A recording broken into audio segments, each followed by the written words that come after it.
What's up, guys? David DeSell here, your host of the Business with the Boys podcast. And Landon and I were able to spend some time with a very impressive entrepreneur. She's based out of Austin, Texas. And her story is really cool. She went from getting laid off from her previous company and decided to take the leap of faith into entrepreneurship and start her own e-commerce brand. And this is near and dear to my heart. Her company name is Dude Woof, and I have a golden doodle myself. And in about 13 or 14 months, something like that, she was able to scale past seven figures. And her story is just impressive. So let me properly introduce her and then we will dive right in. So, Elina Panteleyeva is the founder of Dude Woof, who is a seven figure, or which is a seven figure e commerce brand built specifically for the doodle dog breed.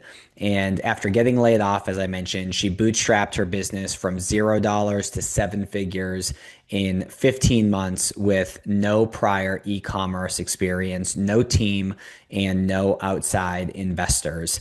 And again, this episode is just impressive. Most people, when they get laid off, would fall in some sort of rut, and instead, she rose to the occasion. So, with that said, let's dive into the episode.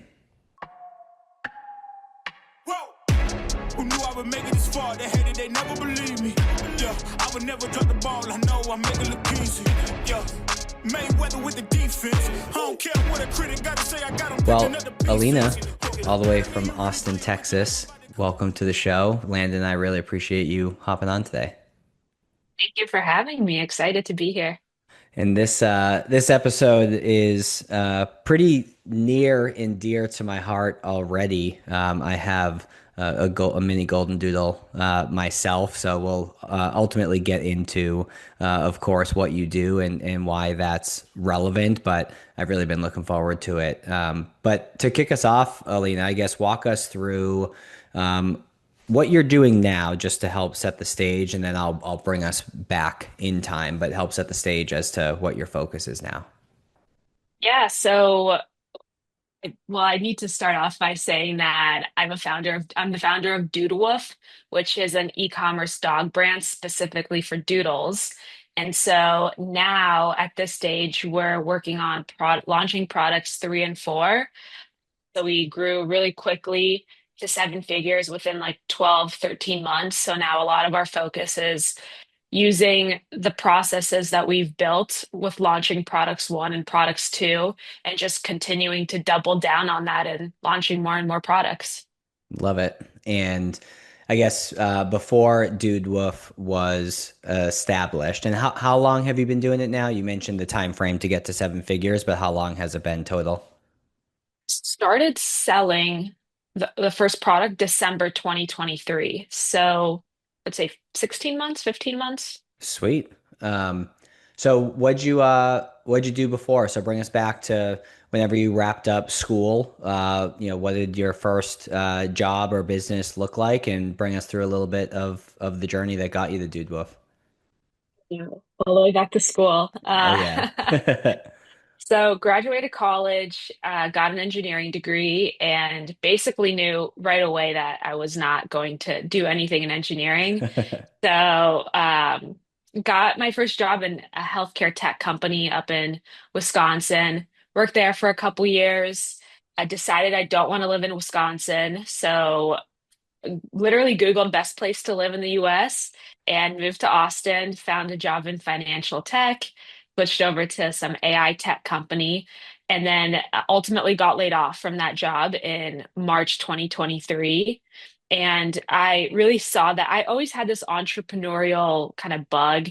I remember in college, I would buy things off Craigslist, flip them on eBay, things like that. And when I got laid off, I really took that as a sign from the universe that, okay, if there's any time to start my own business, it's now when I'm single, don't have kids, I have this kind of opportunity. It didn't necessarily feel like an opportunity at that time, but looking back, it was an opportunity of getting laid off. And I picked up this book and it was about e-commerce. And I remember reading it and thinking, I think I can do this. It was like pretty straightforward. I didn't have any background in e-commerce. I didn't know how to manufacture anything, but it just kind of made sense. And so I uh, want to skip a few, decided to go all in on e-commerce and I'm fairly certain learn. if you can get through an engineering degree, you could figure out e-commerce pretty quickly. You may be the most overqualified e-commerce individual on the planet. But yeah, want to skip a few, decided to just go all in and learn a lot from YouTube and joining different communities and networking, meeting people that were 10 steps ahead. Well, it's interesting and also reassuring for Landon and I, but also I would imagine the folks listening to this episode, what you said without using these exact words is you had no idea what you were doing, but between books and YouTube and collaboration and networking, putting yourself into different rooms of people that have done what you were looking to do. You can pretty much learn anything with the amount of information that's out there. So, for the folks who are listening, you don't have to have a degree in the thing that you're looking to do. YouTube University is pretty badass, and it's Pretty all much for how I did free. all my, that's pretty much how I did all my landscape projects, right?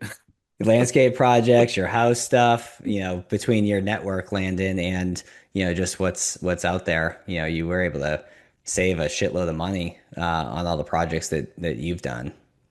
Yes, think sir. I think the hardest part is not even about learning the actual skills, but it's the mindset. So in the beginning, it's just I did not believe in myself in the beginning at all. And so a big part of the process was training myself to believe in myself and just knowing if I'm going all in, I would literally tell myself every day that I believe in myself until I started seeing results that helped me actually believe in myself.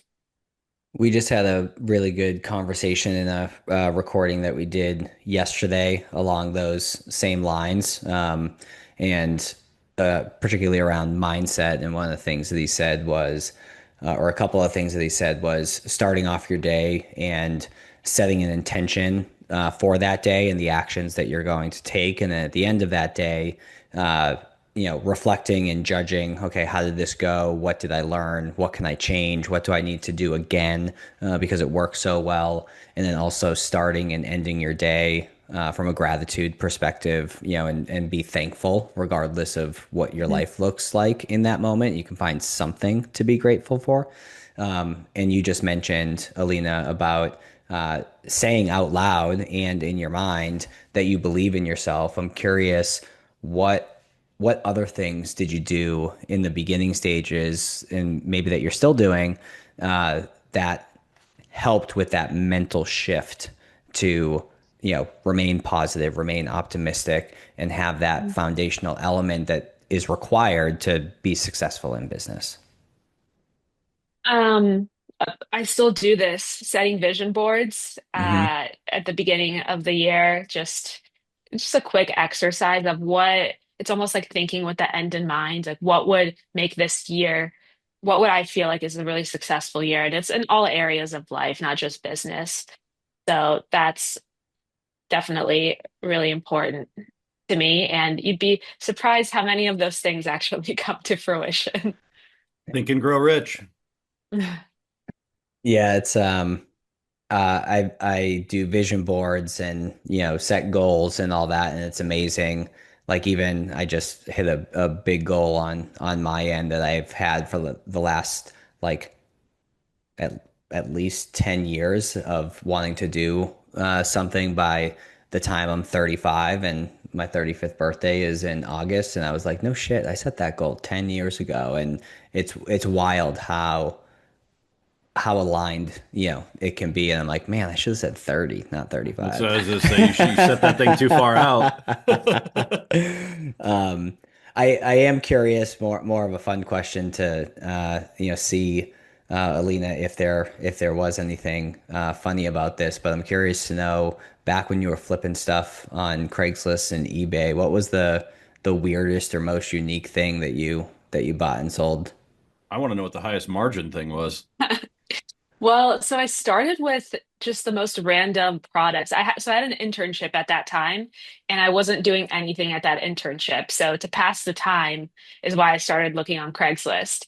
And so at first it was just like a random PS5, and then somehow I got into this rabbit hole of robot vacuums, and I met someone that just had so many robot vacuums on deck. I have no idea like how she had so many on deck. And so I negotiated a deal with her where I would buy a bunch of them in bulk and sell it for, if I bought them for 400, I think I sold them for like 700 on eBay and they retailed for 900 in stores. And so they were just going like crazy. Were they Robo-Rock vacuums by chance? No, Because that's those are what I the have best. now. That I agree. Yeah. This was back in the when Roomba was Oh yeah, the trash. They're star trash. of the show. Get yourself a Robo-Rock. Yeah. You'll pay less money and you can actually map out your whole basement and main floor. They're awesome. Shout out Robo-Rock. You need to sponsor us. Well, it sounds like the woman that you found, she may have found a box truck at somewhere on the road. Something like that. Did not ask questions. Yeah, don't ask questions you don't want the answer to. Um, so what was it like? So you found out that you were getting laid off. Um, and for most people, that would immediately take the wind out of their sail. Um, they're worrying about, well, how am I going to pay my bills? Am I going to drain my savings if I was blessed enough to accumulate enough savings to even worry about that? What's my next thing going to be? Like, what was your initial reaction when you found out you were getting laid off? Yeah, it's tough. The company that I worked at, it was a startup, and so they're already going through like this was the fourth round of layoffs. So I guess you could say that I could see it coming. Um, but it's still tough, right? This is how I pay the bills. It was at that time in 2023 where all these tech companies were having layoffs, so everything on LinkedIn was basically people saying they can't find any jobs out there and they're just getting laid off. Uh, but at, I was lucky enough to have some savings. And so what I did is since I decided I'm just going to go all in, I decided to cash out my 401k as well. So that was because e-commerce is an expensive, it's expensive to run an e-commerce brand because you have to buy that inventory up front. And that was the only way that I could afford to semi pay for the bare minimum of my life The and also financial have money planner for in me inventory. cringes, Alina, but the entrepreneur in me says hell yes. It's hard. It's a hard decision because essentially your 401k is no longer like it's no longer my retirement plan. I have a different plan for retirement than that. The But business and that's the exit is absolutely, yeah. yeah, so it's not easy and it's a huge mindset shift for sure. Well, and the reality is if your operating entity should be producing more than market returns anyways, otherwise you wouldn't be taking the risk having the business, right? So if you can pull enough funds out of the business every year to create financial independence over here to be financially independent outside of the business, that's a better win anyways, right? Yeah, it's true. It does make your portfolio very risky when it's all all your money goes into this one asset, but it's something like ultimately you control it and the returns are exponentially greater If you do it right. if you do It's it it's right. perceived risk, right? Because you Yeah. have control.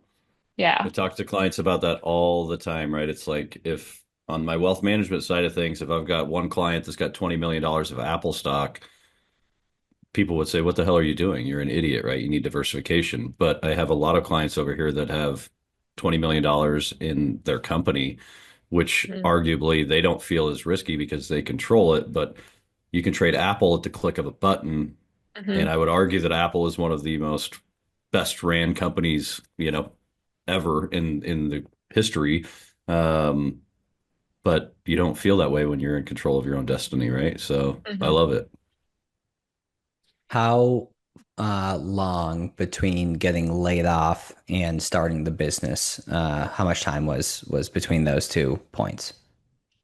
Okay, so this is an interesting topic to go into.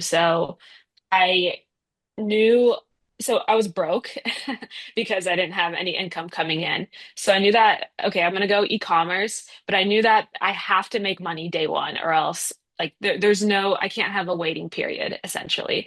Because when I launched my product and I got laid off in March, I launched my first product in December, and I actually had 1 month left to pay rent at that time.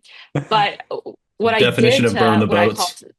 yeah, but what I did to stack the deck is built I built a community and an audience through social media and through email marketing. And I got people, I had a community of doodle owners. That was my market. I I talked to them, I documented my journey and talked to them the whole way through, talked to them about how I'm finding a manufacturer and just everything along the way that got people excited And and invested. invested in the journey, not just the company, but the journey. And so I'd have them test the product, provide feedback. And the product was a doodle detangler spray. It wasn't something that I just made up, like, oh, I'm going to now create the doodle detangler spray. That came directly from talking to my audience and asking them what their pain points are. So I knew that day one, like I had a 90% chance of at least selling something. I didn't know if anyone was going to rebuy it, but I was at least confident that I could get through some of this inventory just from stacking the deck. So I guess to answer your question, it was like 7 months of building an audience and working with manufacturers on, on creating this product to actually officially launch December 2023. For the people that are right now struggling around, I want to be an entrepreneur, but I don't necessarily know what I want to do. What was the process that you went through to go down the path of doodle owners and serving that market? Like that is like That's what I was wondering. a Are you a niche of a doodle owner niche of a yourself? niche. Like, yeah. I think really in any business, first you start, and this is a lot of times missed, but first starting with who do you want to serve? For don't not thinking about the product, but it's like which core group of people do you want to serve? And it helps a lot if you're you're that person or that is a transformation you recently went through. So for me, I have a doodle. I'm a doodle owner, and since I didn't have money. I knew I couldn't run paid ads, but I knew that I could, I felt comfortable making like I never made any Instagram content, but I thought that if there was any sort of organic social media that I would make, it's with my dog. So that's how that came to be as I decided that doodle owners, and it's niche down enough where it's not just like pet brand owners, but it's niche down where I could talk to a specific group of people, but it's a big enough market. And then from there, I did very scrappy, grindy things. I went into Facebook groups that had hundreds of thousands of doodle owners. And I just posted in there and I said, hey, would anyone be willing to just chat with me for 15 minutes about the challenges of having a doodle? And got a bunch of people that, they were down to talk to me. I was also very surprised, but people are down. And we chatted, and the number one challenge of having a doodle was that they get tangled and matted easily. And so took that challenge, put it into ChatGPT, and it spit out an idea for a product. And then I looked at what's in the market and saw that the everything in the market, detangler sprays, were made with harsh chemicals and just ingredients I couldn't pronounce. And so I thought, yep, I'm going to create a detangler spray, make it a doodle detangler spray specifically. And the differentiator is it's going to be made with really natural human grade clean ingredients. And that's how that came about. And knowing a couple doodle owners myself, they're Looney Tunes for their doodles. So That helps as well. anything that helps like with their Yeah. dog's life, it's like there's an infant, and then like doodle may just be slightly above a human infant in their world. It helps a lot when you pick a group of people that, let's say, stereotypically have like money because they're willing to spend on their dog just in the course, just for like your business. Just something to think about as you think of what kind of audience you want to serve.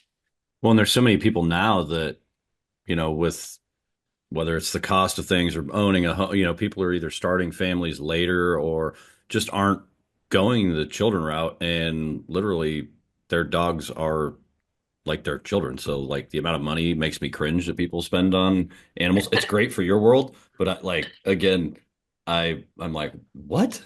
Like it's crazy. They take them everywhere. They like are some of our closest friends. I mean, they go everywhere with their golden retrievers. Like took him to That- South Carolina on the beach, like all the way from Nebraska out there. Like it's awesome and they're great Well, dogs. So even when I came out to Nebraska to visit you, we brought Buddy with us. yep. But it's And I what have my three dogs myself, but it's not like I hate dogs, but it's just like the amount of money that they spend on them. I'm like, damn. well, the takeaway there, Alina, from what I'm hearing from you and Landon going back and forth, is that you found an audience that is exceptionally passionate about your actual target audience, which is the dog, right? The product for the dog. And their owners are very, very passionate, which kind of leads me to my next question around. So you first, I'll say, infiltrated some already existing Facebook groups. I love the approach of before you even try to create anything, just get feedback from the audience that you're looking to serve. That's something in our consulting company that we help our clients with is like, hey, you can sit in a boardroom and try and figure this out, or you could just ask the people that you're looking to Mhm. serve what you're curious about. So that was step one, getting feedback. How did you then start to foster your own engaged community? So yeah, so that was the first step, and those few people that I chatted with, those, and I kind of assumed this would happen, but it's just so true. Those ended up being the first customers too, and Hmm. they're so bought into the journey. And that was kind of also when I realized, okay, this I did one-on-one, but what if I brought more people into this journey? And the way to do that is through social media and through email, and because you can send one email and it can reach the masses. So I just started documenting my journey of hey, like I never branded myself as a doodle expert. I was just someone with a doodle that wanted to create I'm a health nut, and so I wanted to create products that I would feel comfortable using on my own dog. No, like no harsh chemicals, nothing. And so I started showing like, okay, talk to this manufacturer. This didn't work out. This week, this happened. Started just figuring out how else I can provide value to my target audience as well. I would create videos such as a DIY enrichment game for your doodle, just anything that could create value. And my goal from social media was to get everyone onto my email list because I knew that when I was going to get ready to launch, I was going to do most of my launching, my actual prepping people and getting them excited. I could connect with them better through longer form content on email. So that was my call to action with all my kind of Instagram posts is to get them on the email list. Additionally, email to sale has a way higher conversion than Instagram to sale that has like a very low conversion rate. So wanted to put them all in there. And yeah, just started building relationships saying, hey, would anyone be willing to test the sample? People were testing. They would send me screenshots of feedback. I would then put that feedback in emails. So just dropping hints like for months and months and just trying to build connections as much as I could through either DMing people or through just one-on-one emails. Then we had enough buyers day one that we triggered the Amazon algorithm to give us the number one new release, actually. So the little grindy That's stuff works. badass. That's That's Yeah. badass. That's sick.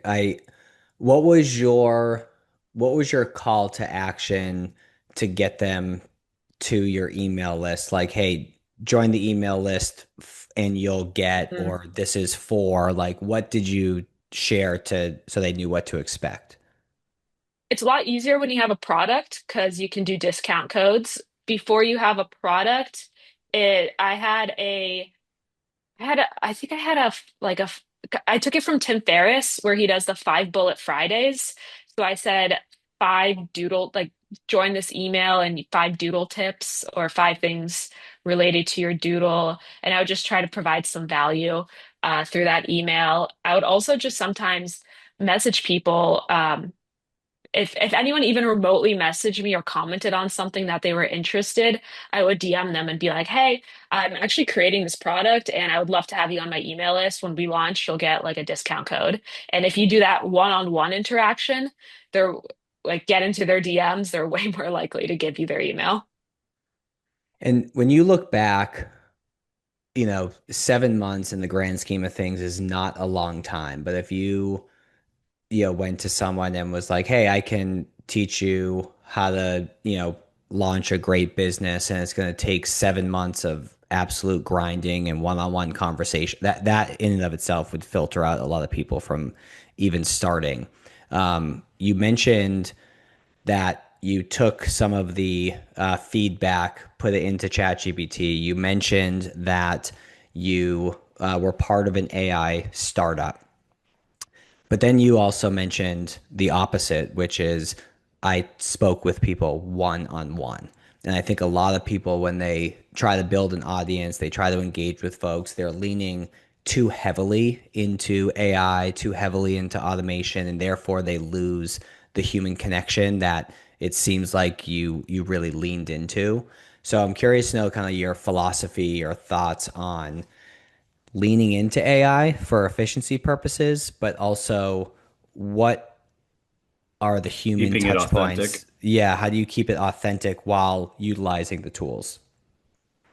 Wait, well, I this is coming from someone that loves AI, and as much as we can automate on the back end, we this is a huge kind of cultural push for the company in general. But the talking one-on-one with customers, that is never automated. Before it was me DMing people on Instagram. Now I have someone on my team. Every single person that follows us on Instagram, she'll send them a personal DM asking them, hey, like, hey, this is her name, and then she would say, "Did you follow us because you like the content, or maybe do you struggle brushing your dog?" And so, if they like the content, great. If they struggle brushing their dog, we might say, "Hey, do you know about this product we have?" And the reason we do that is because everyone that follows you is essentially a lead of some sort. They followed you for a reason, and they're your target audience probably. So I think it's a missed opportunity not to message them. And Yeah, you also, showed up in their algorithm for a reason. hmm And they literally they followed you. So there's something they liked about your profile. So we get a decent amount of sales, but those sales are raving fans after because we've actually interacted with them. So until it's really unscalable, we definitely plan to not automate that and actually one-on-one, someone on my team will be reaching out to everyone that follows us and anyone that emails us, it's a human person responding back. I think that actual when you get a chance to talk to your customers, um, that is like take that chance because It's the best feedback you can absolutely get. and you can Good, also good, get bad, or indifferent, right? exactly. And you can also go and ask them for a review, which is especially in ecom and really any business, that's the backbone of anything, right? Like you rarely do people leave 5-star reviews. So usually it's 1-star reviews. So if you can talk to someone, build a connection, and then ask for a review, they're probably going to give you a 5-star review. And that's worth so much more than however much you pay the person to message them. It is better, I think, to personally ask them for a review as opposed to, you know, an automated email after they buy, a week later or whatever, like, "Hey, please leave us a review." Like they can tell when it's automated. And I know for me personally, when I get those, I just delete them. But anytime I've been personally asked by any company to leave a review, I do it every single time. So That's I, why I I do handwritten notes. Like it's they're so much different. better than, yeah, just a, hey, blanket, whatever. Yeah. Do you remember, Alina, how many people you had on your email list when you launched? Not too many, like 500 maybe. Okay. And then what did that first month in sales look like? The first month was 5 figures, maybe like between 10 and 20K Okay. ish. And that's, I mean, when you think about it, in the grand scheme, like what's your email list like now, just for context? Uh, Probably over 20K. So think about 500 is peanuts in the grand scheme of things. But you generated because you cure like this wasn't a download this thing and now you're on our email list with no, Hmm. relationship. Like you had an actual relationship with 500 people, and those 500 people supported you enough to bring you into a five-figure month your first month. Like that is Hmm. awesome, and I can only imagine what it looks like now having 20,000 people on that list. What was your first six-figure month? How many months in do you remember? And I didn't prepare you for any of these technical financial questions, but I'm Say, just wait, I'm kidding. way to make her go through the Rolodex here. Um, Played month like 11, 10 or 11. So within the first year, that's big. Yeah, yeah. I mean, there's a lot, this is one to skip a few, but yeah, there's a Yeah. lot that happened in there. But it was with one product, which I think is a bit, just shows the power of just connecting with people and doubling down, right? Like I didn't have a huge list, but think about it. You don't even need 500 people. If you have 100 raving fans, if you have 100 people that will buy your product, leave a review, a video testimonial, how you're going on Amazon, there's 100 reviews of people loving this product. So you as a random person see this and you're like, okay, yeah, like I'm gonna try it. And that's how the snowball starts. You don't need a bazillion people to get your thing off the ground.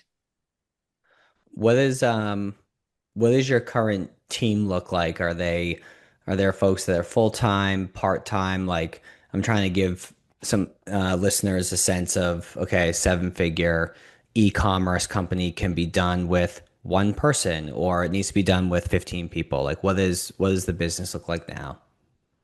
One full-time person that she's not on Dude Wolf payroll, but she does work for the company like full time. She's a EA. Hmm. So, and then I have a couple contractors, for example, someone that does like design work when that's needed, or bookkeeping, accounting, that kind of stuff. But really, it's us two working on things. And Sweet. it's mostly her during the day to day. My goal is to, especially if I, want to exit at some point, I'm looking to kind of be less involved as possible.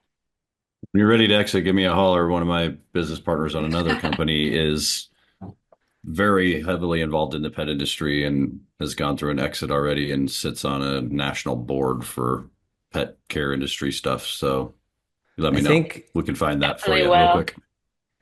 yeah, he was in like drugs for animal like prescription drugs. I think I know who you're talking about. Wade had introduced me, or maybe I'm thinking of someone else. Think you that's a different one. Yeah. This would Okay, but be Jeremy, who was with, yeah, he's a stud. He knows everybody in that industry internationally, even. So, yeah. sweet. What did what did your friends and family say when you went from working at a AI startup and sounds Well, cool on the getting an surface? engineering degree, Well, getting an scrapping engineering that. degree. What did your friends and family say when you said, "I'm going to serve doodle owners"? Like that's a hard left turn. Were people supportive? Did they bust your chops? Like what sort of noise, positive or negative, did you hear from the people around you? My family, like I'm really blessed that my mom and my dad have always just they're just so supportive of me. So it's a bit maybe unconventional. We immigrated here from Ukraine when I was 3, so a lot of with immigrant families, a lot of it's about safety. So this is definitely not the most safe thing to do, Safe place to play you in. could Yeah. say. But We they moved here for def opportunity and yeah. guaranteed paychecks, and you went the complete opposite. Yeah. But they always like had my back. And but yeah, I would talk to my mom all the time because there's so right, we're talking about the good stuff, but there's so many times where you're just like, I'm gonna give up. Like Let's talk about those. this is so much. We can't talk about this, yeah. But what really helps in those times also is I mentioned how I read that book that got me into e-commerce, or that showed that kind of gave a little bit of the blueprint for e-commerce, and I said, oh, I think I can do this. Well, when I after I read that, I was like, I need to learn as much as I can from this guy. So I joined his community, and he happens to live in Austin, which is where I live as well. And a lot of those times where I felt like giving up, I was part of his like paid community where there was a lot of other ecom people, and that really helped because there were some people that were a little bit ahead of me, and they were able to kind of see where I was going, and just having community is big in what you're doing, in my opinion, and a community that actually understands what you're working on and what you're building. What were some of those things that happened that caused you to allow that thought to come in of I might throw in the towel? Like what were some of those inflection points? Um, I went through like 8 manufacturers that said they couldn't create something that I wanted. It was like too natural. They couldn't do it. Um, just not knowing what the next steps are because it was just so, I didn't really know what I was doing. I was really overwhelmed. My bank account was draining, Hmm. Yep. delays and things. Um, yeah. So what's next? So you mentioned the detangler is your flagship product, scaled that to seven figures. I think I heard you say at the beginning you're working on projects or products, excuse me, three and four. What is product number two behind detangler, and then what are the things that you're working on? Yeah, so product two is our doodle shampoo, and that's actually growing even faster. It's been amazing. Like the actual product is amazing. So that's been fun to see. And then we launched that in April. And then right now we're working on two products simultaneously. I haven't really, I don't want to, one is a toy. I'll We don't say get to that. be And the hard launch on did everybody get the juice from Alina here on the new products? Come on. one is a toy. I'll say that. And one is a more of a consumable, like that you inject, like that you, not you eat, but your dog eats. And so we're kind of working simultaneously to see which one we want to launch first, but they're going to be the next two. Who do you have kind of doing your R&D on this stuff? Or are you just Uh, like, I want to do this and then outsourcing it and trying to find somebody kick-ass that can make it? Literally had 4 interviews today, this morning with engineers that I found on Upwork, and then we have me and my EA. We created sketches of kind of what we think we wanted. We talked with AI a bit. It's all very like everything we do is it's nothing special. It's nothing crazy. It's not rocket science. We use the tools that we have. We're like normal people, and we prompt AI to help us create designs, or we'll just be like, oh, this already exists, what if we tweak this, what if we change this. It's very just regular, any person can do this. It is a lot of work. It's nothing A lot crazy. of work and a lot of risks. That's the Yeah. reality of it. But the tools, if someone's willing to work, the Mhm. tools exist to be able to figure. I mean, um, you know, Here's the deal, dude. You could go tell somebody, you could tell 900 people out of 1,000 tomorrow that you've got the exact blueprint that they could go make $1 million a year, and they won't do it because you still have to have what entrepreneurs have, the drive. yeah, and that's part of the benefit of building in public like you did, Alina, for 7 months. People, it's almost like even your potential competitors, like they just get addicted to watching the journey that they end up not doing anything, and you have a leg up on that. Um, It I'm makes curious. it Go ahead. I was going to comment on the risky piece. Yes, it is risky. What makes it less risky is if you build an audience that you know, and create a product that you know that they want, and they basically tell you they want it. So you at least know that you have Yeah, sales one they're time. raising their hand, like saying, I will buy this, right? Like if you Yes. make it reasonably, you know, market price, I'm in. You don't even need to make it market price. My That's product true. is 3 times the cost of the competitors. It is way better, but it's like if you build a brand, essentially what I'm saying is if you build a brand, people want to buy your brand, then you don't have to compete anymore with like you don't have to go into price Roomba versus wars. Roborock. There you go. Yeah. Roborock's a It superior all product. Roomba spends a lot on marketing. I'll guarantee their sales are a hell of a lot more, right? it all goes back to the robots. But it's important. Like there's been things that I've tried launching in the past, like services for my consulting company that on paper and in my mind, I'm like, oh, this is going to be so helpful. People are going to eat it up, and you spend all the time building it, and then it's crickets, and it's like, the heck did I miss here? Well, I missed being assumptive and thinking I knew what people wanted. Whereas if I, took the advice that we've been talking about today, which is get feedback first and then go build it, would have saved a lot of time and headache. So I imagine the two products that are coming down the pike are ideas that you've gathered from your audience. Yeah, and one of them I sent an email to my list and I said, "Hey, I'm working on something. I don't want to tell you guys what it is, but it's let me know if you're down to like I want to hop on this 15-minute Zoom and just show you what I'm building." A, that gets them excited for the product. B, like they're like if they're getting on a 15-minute Zoom this early on with you, like they're bought in, you have a face to face now. You're no like they're raving fans from now on, and you get actual feedback from people on what to change, etc. So there's just so many benefits to actually talking and building an audience and actually talking to them. And it's free. You get to know all this It's up so front. free. Yeah. It's so free. It costs money through time, in which a lot of Hmm. people aren't willing to invest, but it's not hard dollars.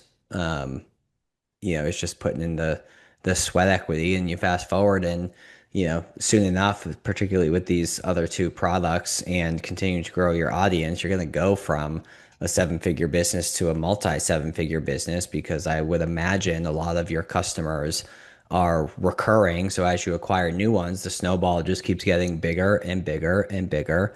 And if you have a diverse line of products that people love, then you're going to get all their business. They're not going to go anywhere else. Yeah. And if you are serving a specific group of people, you just keep releasing products. You keep serving them. I mean, they want these products, right? So this is like a good thing for them that you're creating them, but you keep releasing products that the same group of people want, and you already have that customer. So it's just like they're gonna buy everything you release because you know they want it, and they want it. As long as you 100%. deliver on good products every time, absolutely. Yeah. Yep. Love it. Well, Alina, before we start wrapping up, one of the questions that we ask all of our guests is about a book that's had an impact on them. And I don't know if you plan to share the one that you've alluded to a couple times already that you read at the beginning of your e-commerce journey, or a different book, but what book comes to mind that's had an impact on you? 12 Months to 1 Million by Ryan Moran. I'm laughing because Fitting. so is that the book that you were talking about earlier? Um, As you can imagine, he invited me on this podcast. that is so uh, perfect. Um, so for those who haven't heard of that book, including myself, what can they expect to get out of it? Like, what did you get out of it that inspired you to, take action? a lot of what we talked about strategy wise, which is serving a specific group of people and creating things for them. Now, it's a bit more focused on e-commerce specifically, but that is like that is the core thing. I think that's relevant to any business. I mean, what the Alex Hormozy, he says the riches are in the niches. Hmm. So, and I believe that. So. Love it. I'm sure you're I already want to, all up. Go I ahead. was just gonna say, I want to know what does the end game look like for you, Alina, and what's a successful exit look like for you? And then also because you're now an entrepreneur, what are you going to do after that? Because you're not just going to sit around and hang out. Yeah, I do think about that. So right now, because I've kind of started to think about that, I've been building just a bit more of my personal brand and doing coaching. So I coach different e-com brands on just different, like the blueprint of actually building a brand that you can later on sell and actually grow it. So that's been really fun to me because it has such a high impact for others, and it's it's very fulfilling. So right now I'm enjoying doing that alongside of building Dude Wolf. And then I will at some point I might want to exit Dude Wolf and either continue with the coaching and building something out from that, more of an offer, or who knows? I love that. There, there's this guy Andy Frisella that I've listened to since 2016. He has a podcast that used to be called the MF CEO Project. You can deduce what the MF stands for, and then Real AF. He rebranded it, and one of the things. And this ultimately is going to end in a compliment. So let me get through this because it may start off where you're like, where's he going with this? But one thing that he always says is he can't stand the online entrepreneurship style coaching people that hold themselves out there because he said a lot of them are smoke and mirrors and haven't actually built anything. And they're just selling people on the idea of doing something, but they've never actually done it themselves. So he always suggests, he goes, can you buy their product? What is the experience like? What does their follow up look like? Like, what is it like experiencing that transaction and that relationship? So, what I love about you adding coaching into your day to day is that you've done it. You're doing it still, right? You're still iterating and learning.